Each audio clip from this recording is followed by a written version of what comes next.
por favor.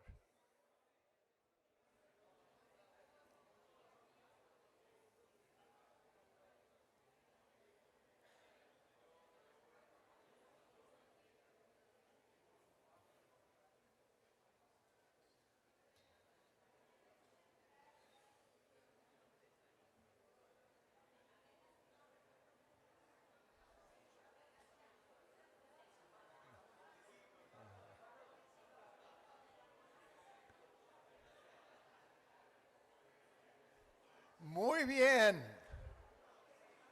Para mí es un honor y placer presentarles a mi amigo Uldarico Malespina.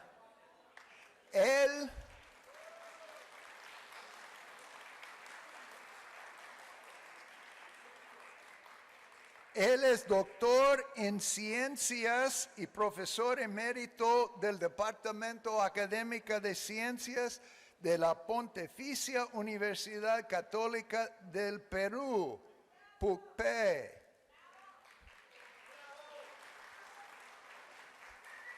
Fue director fundador del Instituto de Investigación sobre la Enseñanza de las Matemáticas, IREM PUCPE. Ha participado en muchas CIAM y funcionado como representación nacional del Perú al CIAM. También ha sido representante de Perú frente a muchas organizaciones y eventos internacionales de educación matemática. Además, es especialista en la confección del pisco sour y experto en el vino peruano. Con ustedes, el doctor Malespina.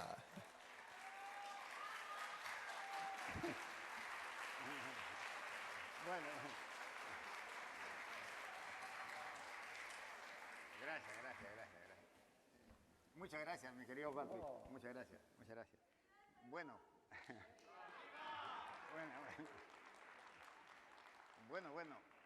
Muchísimas gracias a Patrick, siempre tan espontáneo, tan original para sus intervenciones, y recordando acá pues aspectos de la matemática por la proporcionalidad que se debe guardar al preparar el pisco sour, ¿no? Bueno, y muchas gracias a todos ustedes por esa presencia para esta conferencia.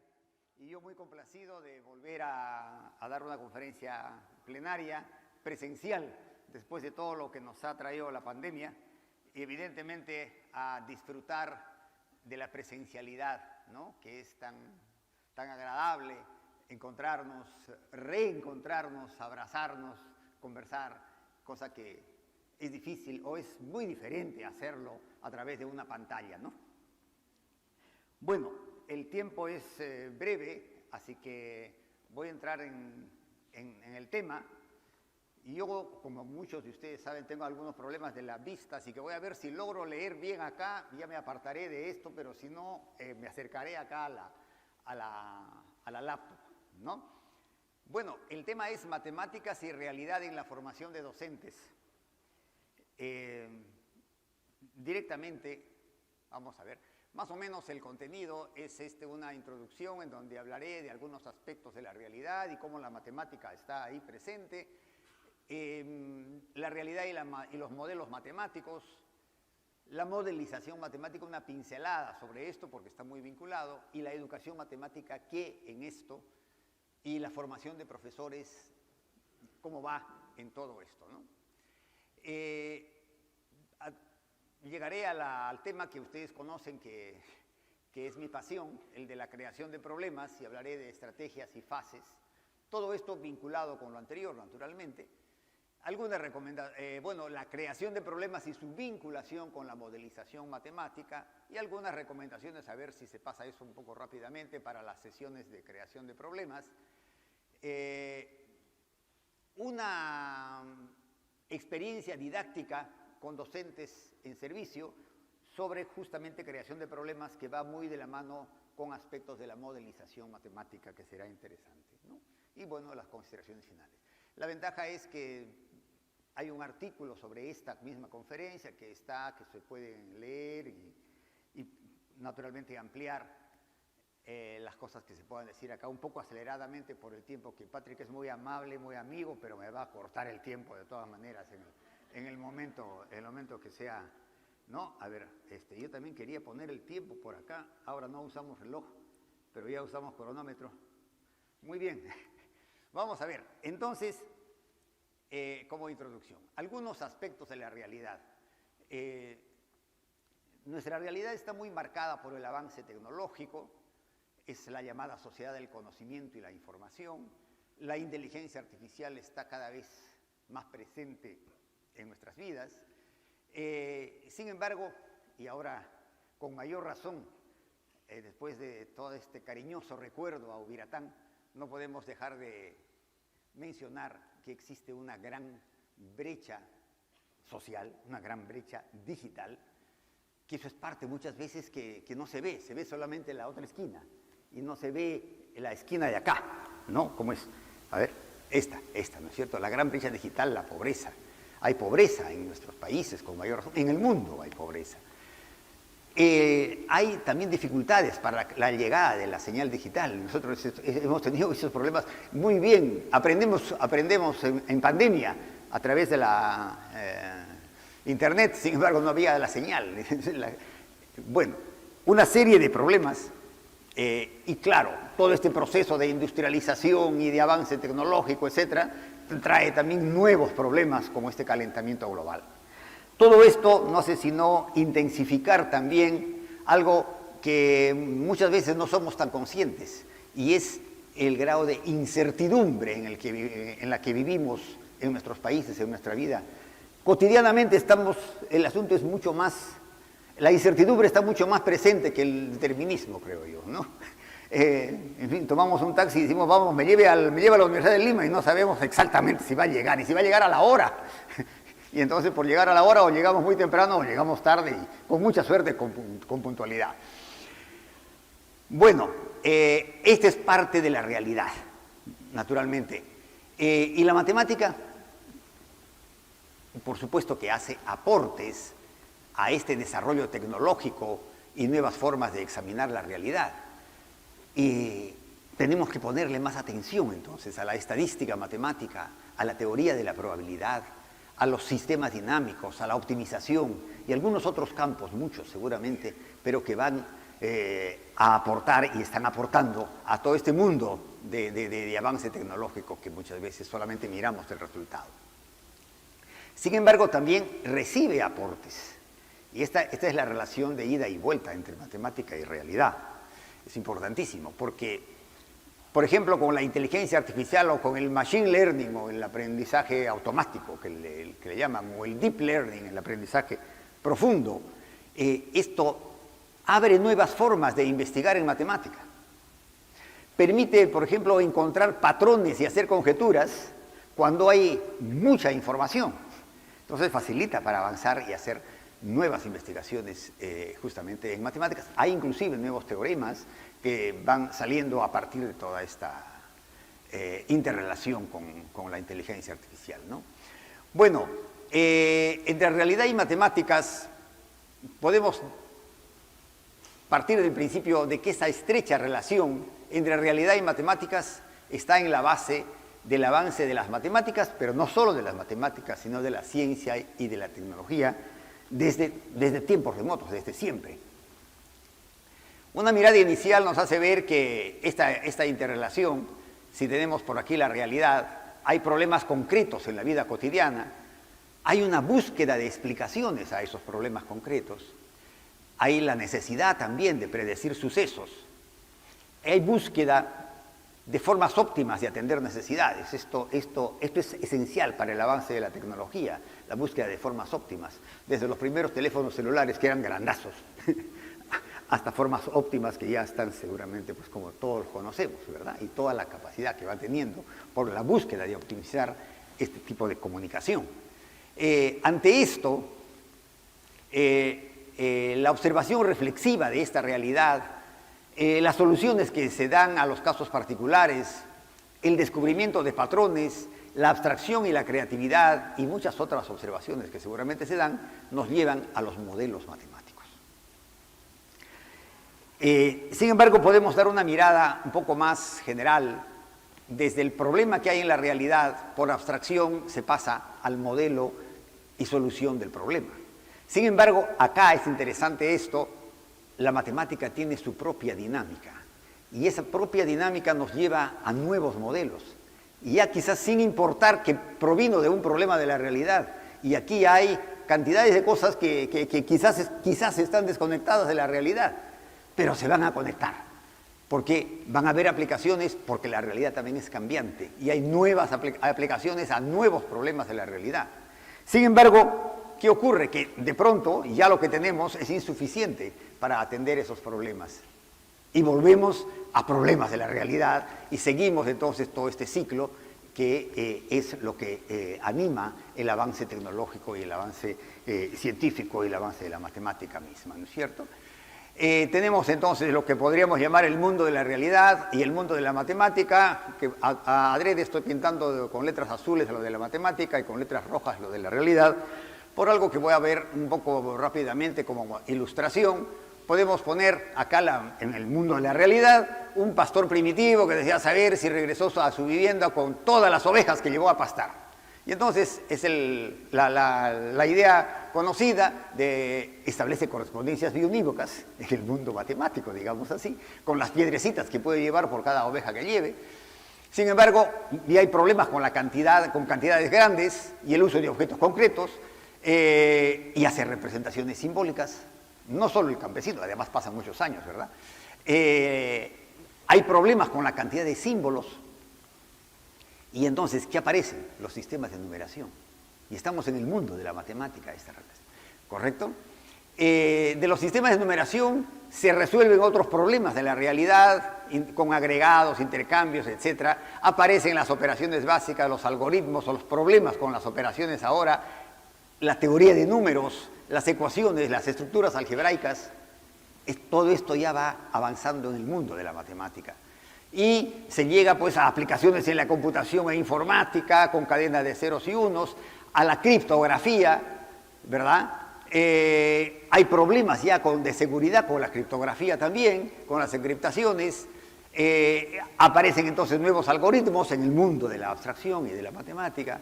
Y entonces se van arreglando nuevos problemas, van aplicándose nuevos problemas, calidad de sonido, lectura de códigos de barras, envío de imágenes desde millones de kilómetros, y ahora se está haciendo interactuar la criptografía con la inteligencia artificial. Simplemente esto muestro para que se vea más explícitamente, digamos, esta interacción entre la realidad y matemática. Y esta interrelación se va dando de manera cíclica y dinámica, resolviendo problemas y creando problemas, ¿verdad? Acá podemos ver esto, voy a pasar esto rápidamente, el RP es resolviendo problemas y creando problemas, en todas las flechitas están apareciendo estas cosas, y algo que es muy importante y que muchas veces se descuida en la educación, sobre todo quizás en la universitaria, cuando formamos profesionales o técnicos, identificar problemas. Porque el ingeniero, el técnico que salga de una universidad no va a encontrar el problema escrito como está en sus libros de texto de ingeniería. Va a tener que identificar problemas y nosotros quizás no lo estamos ayudando con nuestra manera de enseñar a identificar problemas, y esto es fundamental en todo este ciclo, ¿verdad? Muy bien. ¿Y la educación matemática? Bueno, este mundo en donde está muy presente la telefonía celular, donde está muy presente las redes sociales, donde está muy presente la inteligencia artificial, el famoso ChatGPT, que ya lo deben conocer todos, del que se dicen muchas cosas. Pero todo esto genera, ojo, nuevas formas de aprender. Y tenemos que estar atentos a eso, porque entonces se hacen necesarias nuevas formas de enseñar, definitivamente. Y la formación de los ciudadanos del futuro conlleva en la enseñanza de las matemáticas, entonces, a poner más énfasis en el estímulo a la creatividad. Ocurre algo un poco paradójico, mientras los informáticos están tratando de construir computadoras que piensen como las personas, y en ese sentido sean muy creativas, en las escuelas los estamos acostumbrando a que piensen como máquinas de manera muy operativa. Entonces hay estas contradicciones, ¿no? Entonces el estímulo a la creatividad es fundamental, y por las cosas que le decía, inclusive de la incertidumbre en la que vivimos, la estadística, la probabilidad y la optimización son muy importantes. El reconocimiento de patrones y el aspecto cualitativo de las funciones. Cuando se trabaja funciones, muchas veces se restringe a definir una función, inclusive muy matemáticamente, y luego dominio, rango, ejemplos y problemas a veces sofisticados de composición de funciones, pero no se va al aspecto cualitativo, lo que nos dicen las funciones, ¿no? Eso es importante. El otro día lo veíamos con la proporcionalidad directa en un curso con profesores.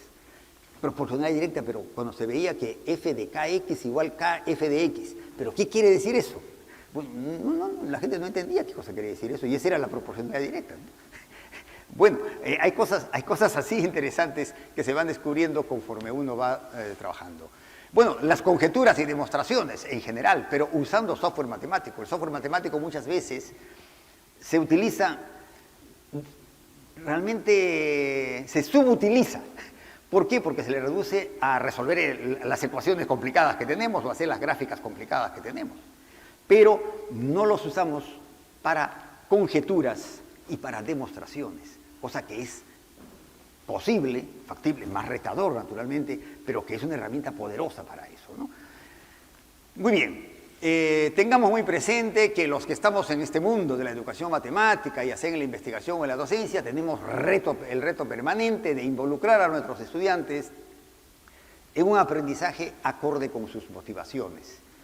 Muchas veces el profesor disfruta de su clase, pero no se ha preguntado si el alumno está disfrutando de la clase, si está aprendiendo. Algo que nos lo recordaba también Alan Schoenfeld ayer, ¿verdad? Y involucrar a nuestros estudiantes de una manera que podamos estimular sus capacidades de cuestionar. ¿Estamos educando en hacer preguntas a nuestros estudiantes?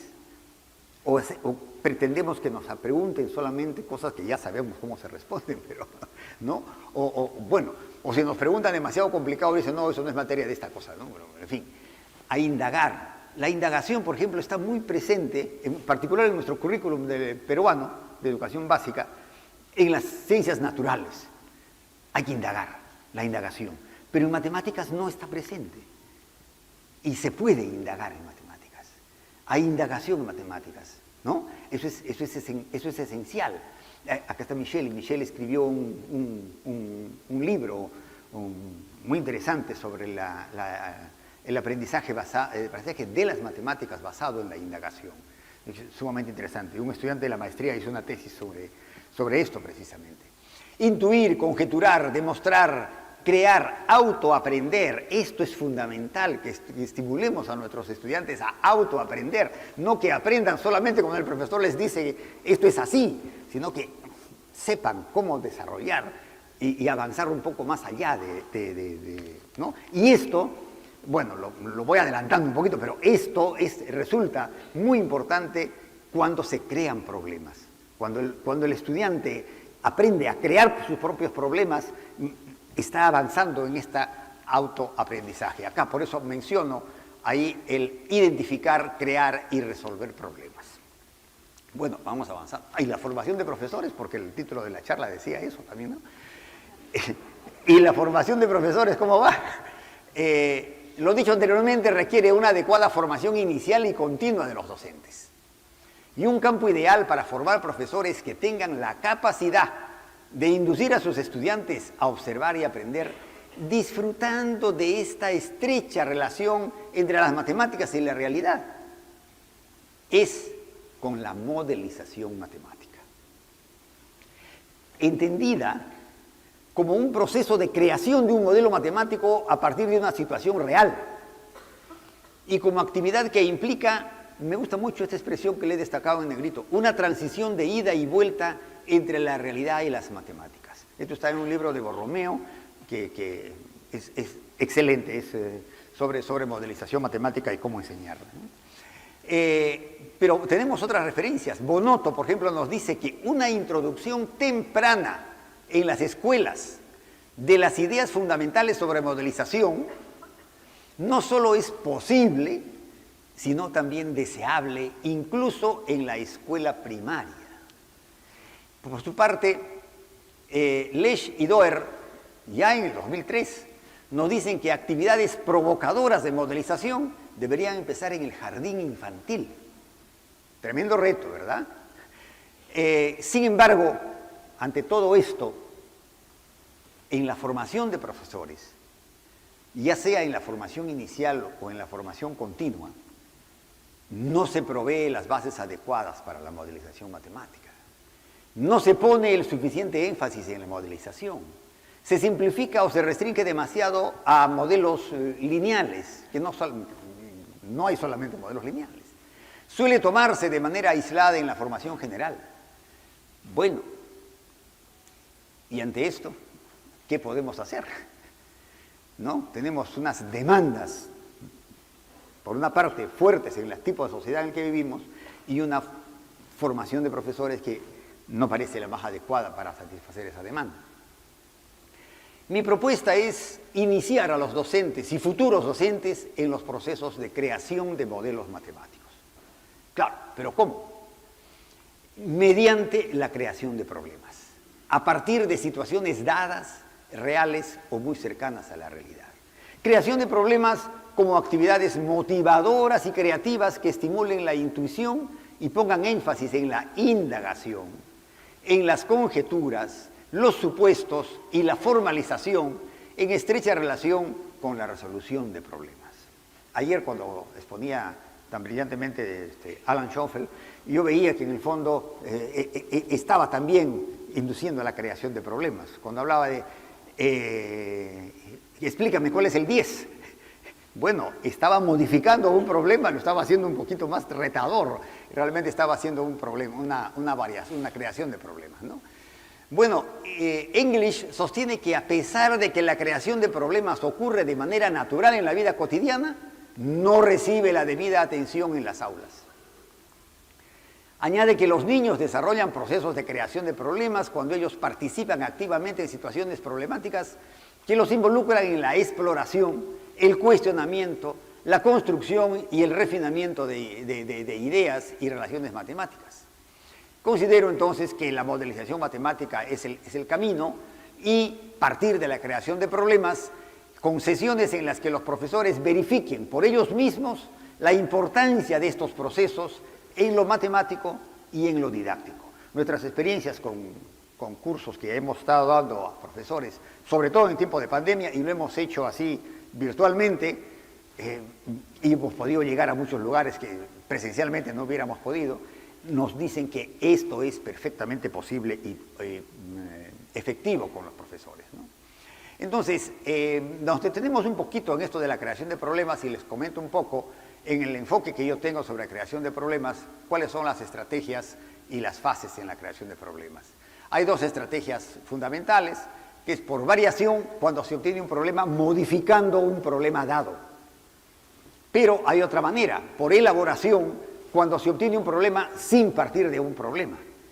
Vamos a verlo esquemáticamente, cómo se crean problemas por variación. Se parte de un problema y en el problema yo considero que hay 4 elementos básicos: la información, el requerimiento, el contexto y el entorno matemático. Y entonces se pasa a otro problema que tiene sus propios 4 elementos, con una pregunta básica, que es ¿qué pasaría si modifico la información? ¿O qué pasaría si modifico el requerimiento? Modifico lo que me pide. O modifico el contexto o el entorno matemático, o 2 o más, pues, ¿no? O 1 o más, o todo. Pero, en fin, así se pueden ir creando problemas a partir de problemas dados. Pero cuando se crean por elaboración, no se parte de un problema, se parte de una situación. Y en la situación no hay un problema necesariamente. pero se llega a un problema con sus 4 elementos. ¿Y cuál es la pregunta fundamental allí? ¿Qué información, qué requerimiento, qué le voy a poner a ese problema? ¿Verdad? Vamos a ilustrar esto con un ejemplo donde pongo una imagen y a partir de la imagen buscamos crear el problema. Esta imagen, por si acaso lo adelanto así de pasadita, en el Perú decimos un caño malogrado. Eso les causa risa seguramente, pero esa es nuestra expresión. Un caño malogrado, en España no dirían eso, dirían un grifo averiado. No sé, en Uruguay dicen una canilla, creo, no sé, en fin, ¿verdad? Pero acá, ¿por qué? Porque cuando explique el ejemplo, los profesores van a usar la expresión el caño malogrado, ¿no? Bueno, después veremos el ejemplo. Quiero detenerme en las fases de la creación de un problema. Una primera fase que yo considero que es fundamental es indagar el problema o la situación de partida. Proponer algún problema, es decir, lanzarse con algo. Y después ver si esto funciona o no funciona, ¿no? Tratar de resolver o tratar de resolver el problema y luego refinar. Entonces, esto obviamente no es lineal, está muy interrelacionados y las preguntas juegan un rol esencial, porque al indagar uno se hace preguntas, al proponer uno se apoya en preguntas, al resolver responde preguntas y cuando refina o cambia el problema se está haciendo nuevas preguntas. Y una pregunta básica, naturalmente, es el qué pasaría si. Y resumiendo un poco, el qué pasaría si, el qué información, requerimiento, etcétera, pongo, estas son las preguntas básicas para la creación de un problema. Pero considero que hay otras preguntas básicas como esta. ¿Lo creado es realmente un problema? ¿El problema es matemáticamente coherente? Porque a ver, ¿qué salió? Pues, ¿no? De un primer ímpetu para poner un problema. ¿El problema contribuye al aprendizaje? ¿El problema es significativo? ¿El problema estimula la intuición? En fin, hay varias, ¿no? ¿La complejidad del problema es adecuada? ¿Podría vincularse con la realidad? ¿El enunciado es claro? ¿Hay belleza en el problema? No debemos descuidar cuando enseñamos, cuando trabajamos con nuestros estudiantes, a disfrutar de la belleza de las matemáticas, ¿no? Y que los alumnos vean que el profesor disfruta también con esa belleza. Estas preguntas considero que son básicas para el refinamiento de un problema en creación. Acá vinculamos un poco rápidamente la creación de problemas con la modelización matemática. La relación se puede percibir de manera concreta en diversas experiencias didácticas de creación de problemas, sobre todo por elaboración, es decir, cuando partimos de una situación. En general, podemos examinar esta relación también cuando comparamos el ciclo de modelización matemática, por ejemplo, el de Bloom y Lies, comparativamente con las fases de creación de un problema. Y entonces el modelo de Bloom y Lies ahí nos presenta este ciclo y acá están las fases, ¿no? Comprender y construir, simplificar, estructurar, acá están las fases, uno puede seguir con las flechitas. Esto habría que verlo con más calma, está en el artículo, pero aquí están las fases del proceso este de modelización. Y si lo ponemos comparativamente con las fases de creación de un problema, nos vamos a dar cuenta que las dos primeras fases de comprender, construir, simplificar y estructurar tienen que ver mucho con la indagación cuando se crea un problema. Las otras dos fases de matematizar y trabajar matemáticamente están en la proposición de algún problema y la resolución. Esta es una flecha de ida y vuelta, pero regresa pues cuando das toda la vuelta, ¿no? Y las tres últimas de interpretar, validar, exponer, tienen que ver con el refinamiento cuando se está creando un problema. Entonces, esta relación a mí me parece interesante y me gustó, después que yo había establecido estas fases, encontrar este modelo donde se relacionan estas cosas, ¿no? Y encontrar la relación que hay en esto. Bueno, algunas recomendaciones un poco ligeras, no sé cómo estamos de tiempo.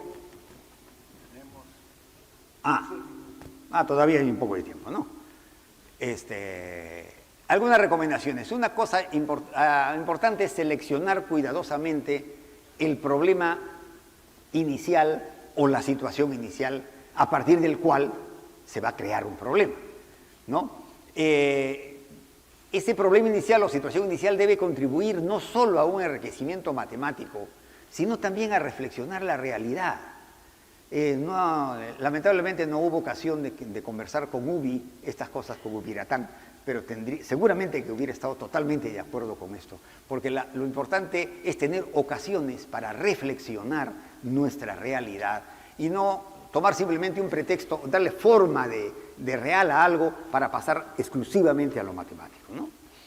Entonces, esa situación o problema ojalá pueda conllevar a formular supuestos pertinentes y verosímiles.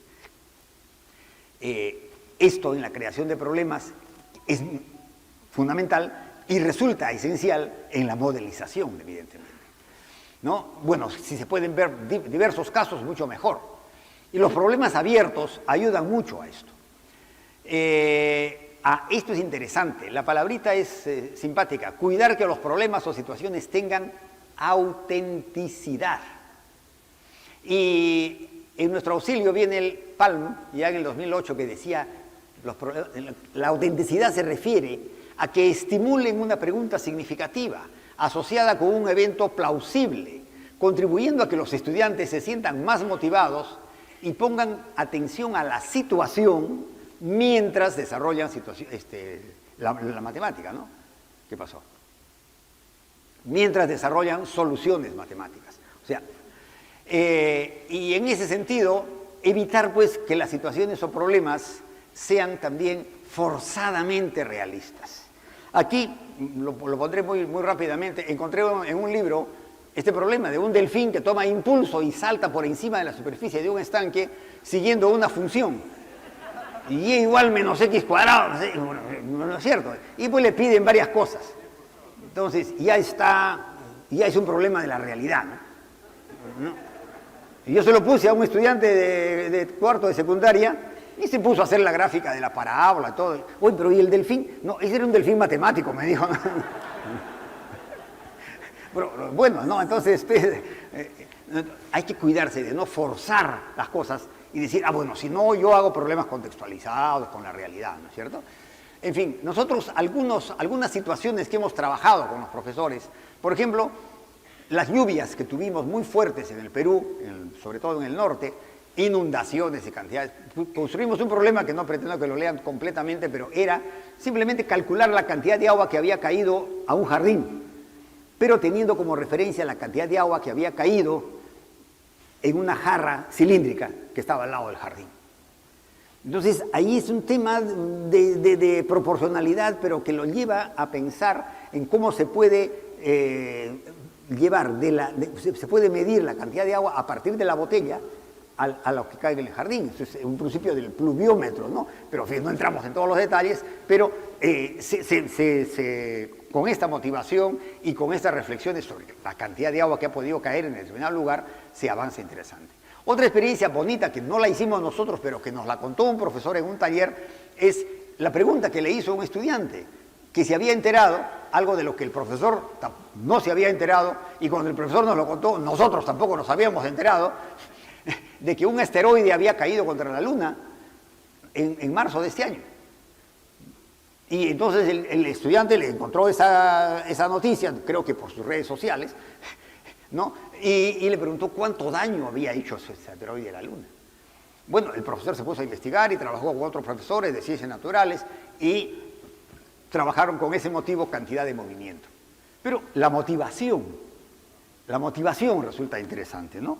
Otra cosa, bueno, trabajamos con profesores de primaria y secundaria a partir de una situación en un puesto de mercado, ¿no? Que, bueno, en este caso se llama Claudia, estamos recordando a nuestra amiga Claudia, pero es otra Claudia seguramente, la que tenía un puesto de venta de frutas en el mercado, y para promocionar la venta ofrece que por cada 3 kilos de duraznos que venda, que le compren, obsequia 2 mandarinas. Esa es la situación, no hay ningún problema, pero tiene sus cositas.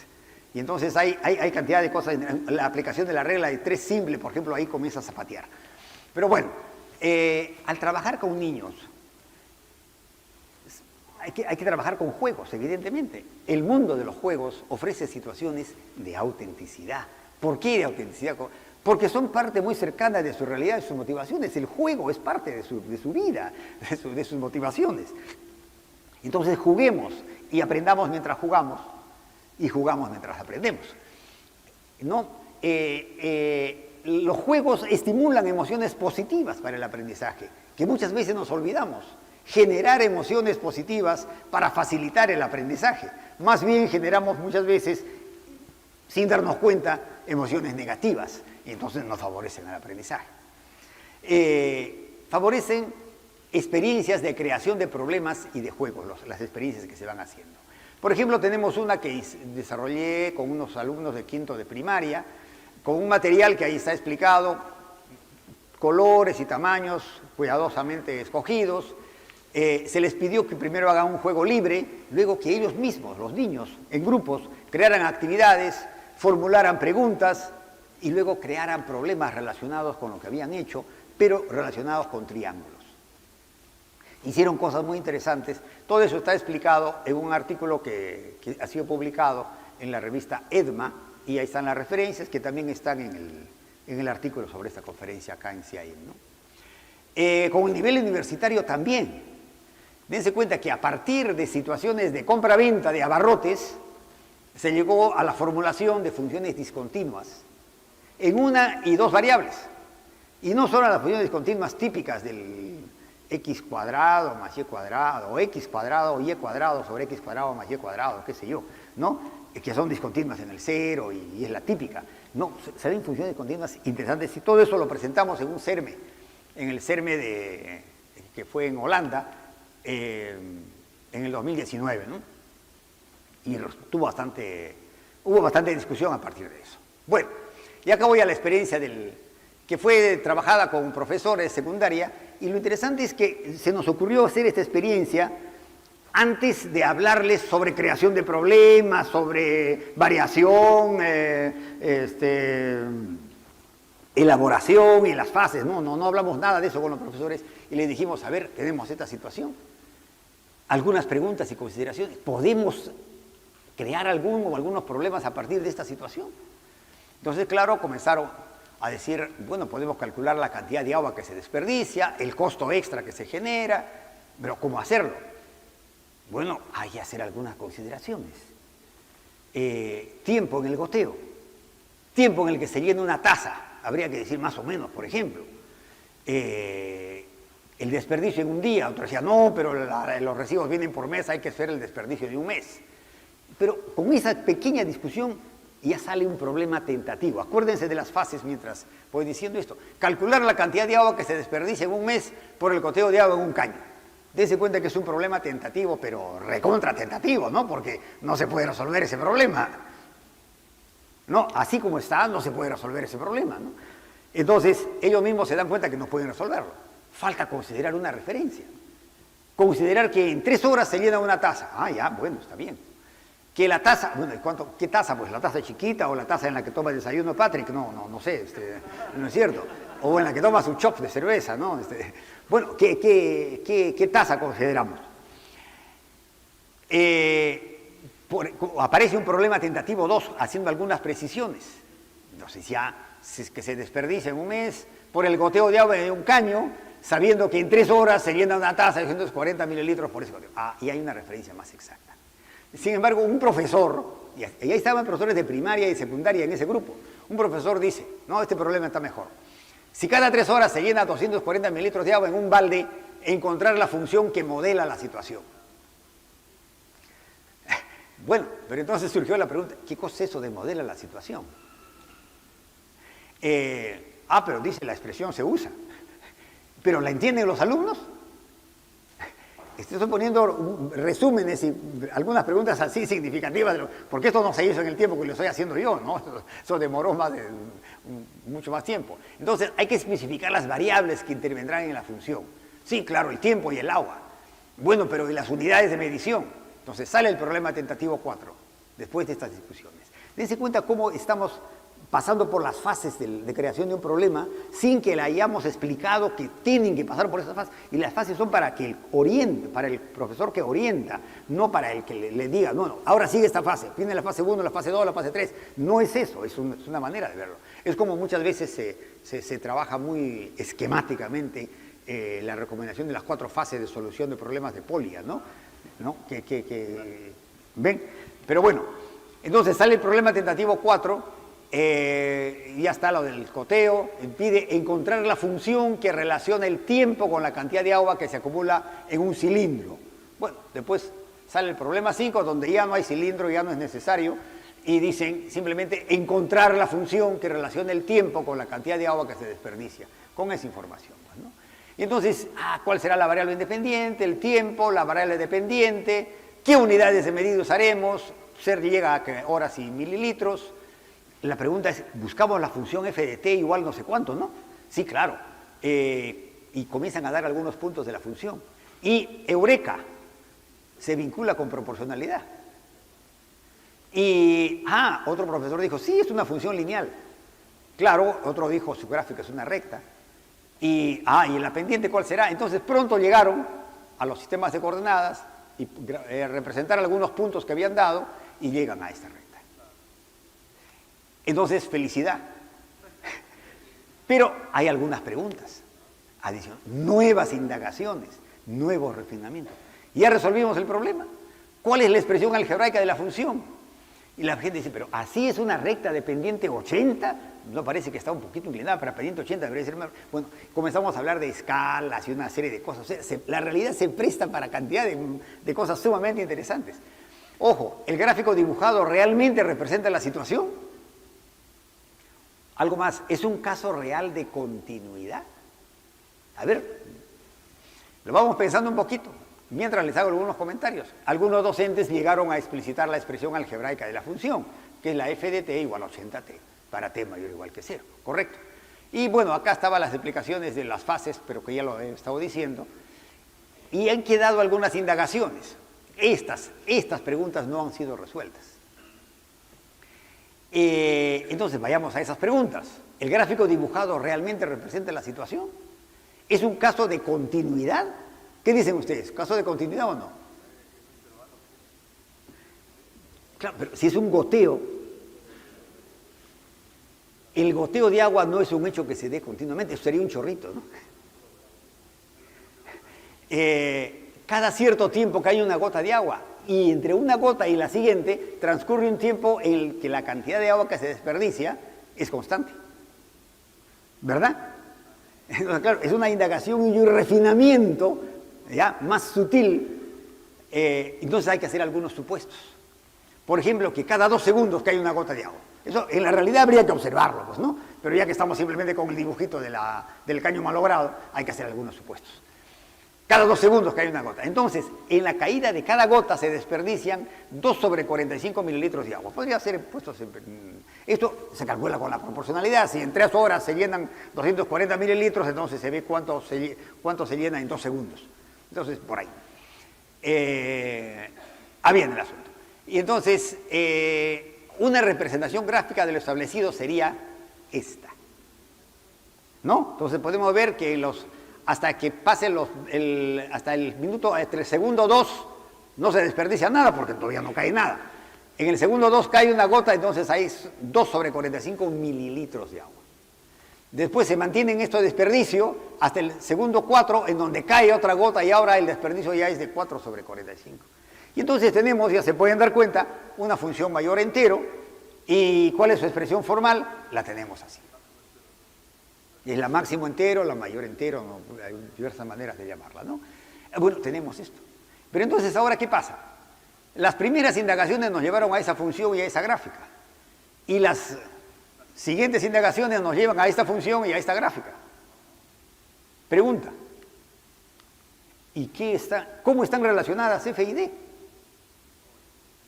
Interesante. No lo voy a decir, pero ustedes lo pueden ir pensando, es simpático. Es parte de la belleza de la matemática realmente. ¿Y cuál es un mejor modelo de la situación real? Bueno, depende, ¿no? De pronto este modelo es demasiado sofisticado, minucioso, si solo queremos calcular costos. El costo o la cantidad de agua que se desperdicia. Entonces quizás el modelo de arriba funciona. Claro, ese también seguramente que funcionaría, pero es entrar en demasiada sofisticación para algunas situaciones reales que queremos resolver en determinado momento. Por eso tan importante la modelización matemática de la validación. Esta fase de la validación es tan importante, ¿no? Bueno, yo creo que, bueno, esto está escrito también en un artículo en la revista Unión, y ahí están las referencias, que creo que también están en el artículo sobre esta conferencia de la CIAM. Y para terminar, algunas consideraciones finales, a manera más o menos de resumen también. Como parte de la formación de los futuros docentes y de los docentes en ejercicio, hay que brindar, mis recomendaciones son, experiencias de creación de problemas, sobre todo por elaboración, o sea, partiendo de situaciones, como medios para evidenciar la estrecha relación entre realidad y matemáticas, y para sentar las bases para su formación en modelización matemática y potenciar sus competencias didácticas y matemáticas. Y hay que brindar también cursos, talleres de modelización matemática específicamente. Es posible, es muy interesante, y en ese sentido el libro que le recomendaba, se me fue el nombre de la autora, ¿no?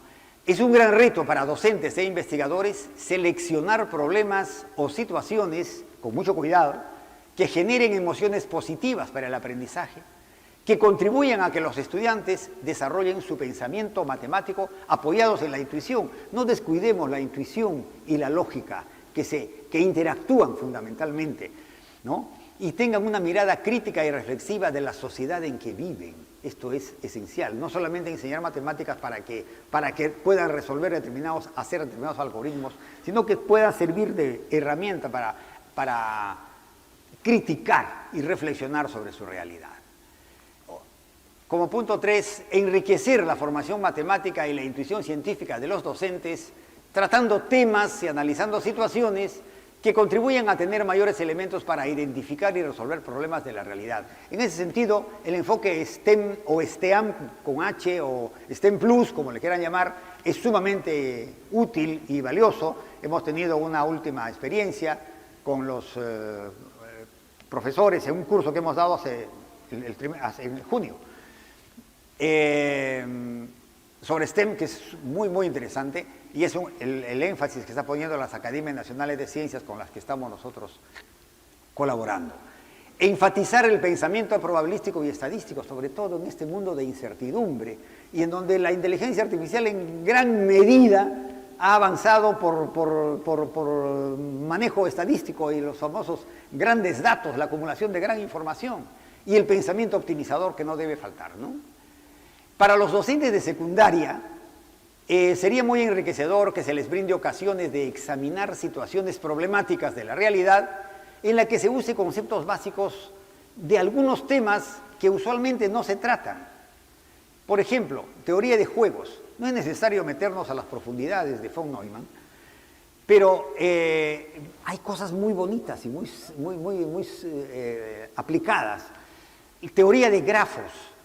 No es ni indispensable meterse en toda la teoría de grafos, pero hay problemitas y cosas de relación entre personas, etcétera, que se pueden trabajar con teoría de grafos. La aritmética modular está muy presente en nuestras vidas, muy en los calendarios, en las horas, en los asientos de los omnibuses, qué sé yo. Funciones de dos variables y curvas de nivel, uno puede decir, eso es demasiado. No, es que claro, no se le va a enseñar continuidad de funciones de dos variables, pero sí el concepto de curva de nivel es esencial y está presente en situaciones de la secundaria. Cuando hablamos de áreas o cuando hablamos de perímetros, de rectángulos, por ejemplo, tenemos ocasiones de trabajar con curvas de nivel. Bueno, yo puse mi cronómetro para ver cómo estaba el tiempo, pero nunca lo miré. Sí, está. Sí. Así que ya estamos. Y con eso me despido. Les digo muchas gracias por su atención.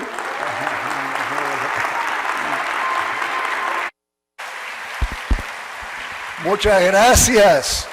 Como siempre, nos has dado muchas ideas para considerar, pero creo que faltaba algo importante. No, un dibujo del delfín resolviendo su ecuación cuadrática. Bueno, él va a estar esta tarde en la sala I1403 con un diálogo y en ese momento podemos tener muchas preguntas y una buena conversación. Ahora